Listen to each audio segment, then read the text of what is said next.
350 आदिवासियों को सामंतों ने मार करके और बालू के अंदर में ढकने का काम किया था। वहीं से बिहार में नरसंहार शुरू हुआ था, जब सामंतवाद के खिलाफ यहाँ के लोगों ने आवाज उठाया था और कर्पूरी ठाकुर ने जब वंचितों को आवाज देना शुरू किया था, याद होगा।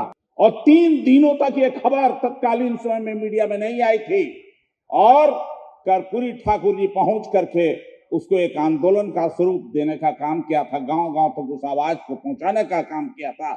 जब इनको सत्ता मिली, शक्ति मिली, तो इन्होंने बंदूक का लाइसेंस दे करके और मुफ्त में बंदूक देने का काम किया था दलितों को तत्कालीन समय। ये है कर्पूरी ठाकुर जी, याद रखिएगा।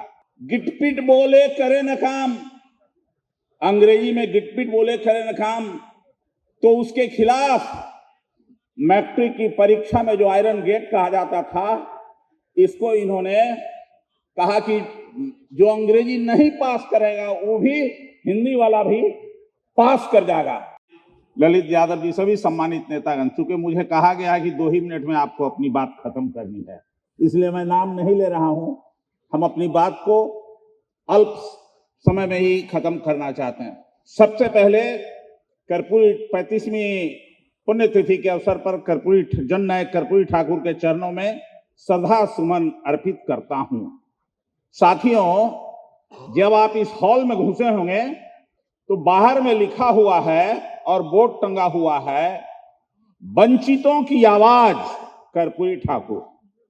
ये वंचित की आवाज जो कर्पूरी ठाकुर जी थे, 1970 में 69 में पूर्णिया में, जहां हमारा 25 तारीख को सम्मेलन होने जा रहा है महागठबंधन का, 350 आदिवासियों को सामंतों ने मार करके और बालू के अंदर में ढकने का काम किया था। वहीं से बिहार में नरसंहार शुरू हुआ था, जब सामंतवाद के खिलाफ यहाँ के लोगों ने आवाज उठाया था और कर्पूरी ठाकुर ने जब वंचितों को आवाज देना शुरू किया था, याद होगा। और तत्कालीन समय के जो विधानसभा के अध्यक्ष थे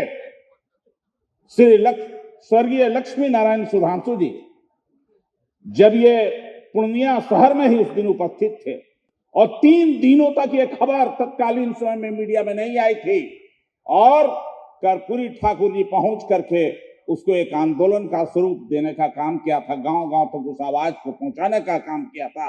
वही है वंचितों की आवाज कर्पूरी ठाकुर। कर्पूरी ठाकुर ने वंचितों को, बेजुबानों को, जब इनको सत्ता मिली, शक्ति मिली, तो इन्होंने बंदूक का लाइसेंस दे करके और मुफ्त में बंदूक देने का काम किया था दलितों को तत्कालीन समय। ये है कर्पूरी ठाकुर जी, याद रखिएगा। कर्पूरी ठाकुर मैट्रिक पहले लोग नारा लगता था, गिटपिट बोले करे न काम, अंग्रेजी में गिटपिट बोले करे न काम, तो उसके खिलाफ मैट्रिक की परीक्षा में जो आयरन गेट कहा जाता था, इसको इन्होंने कहा कि जो अंग्रेजी नहीं पास करेगा वो भी हिंदी वाला भी पास कर जाएगा।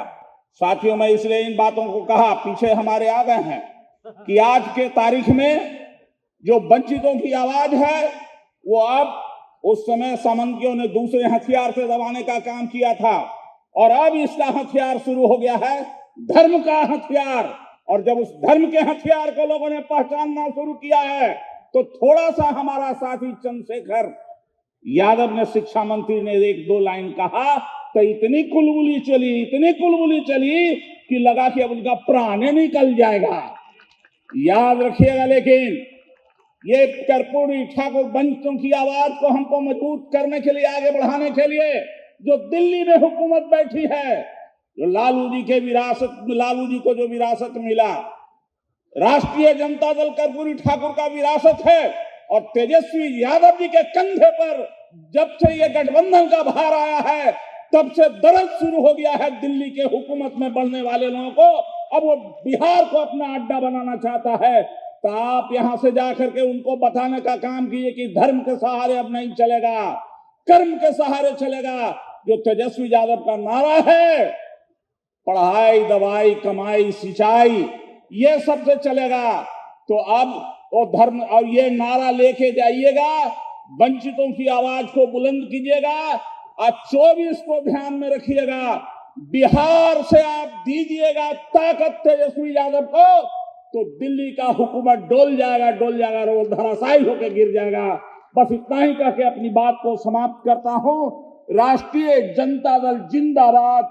कर्पूरी ठाकुर अमर रहे, कर्पूरी ठाकुर अमर रहे, लालू यादव जिंदाबाद।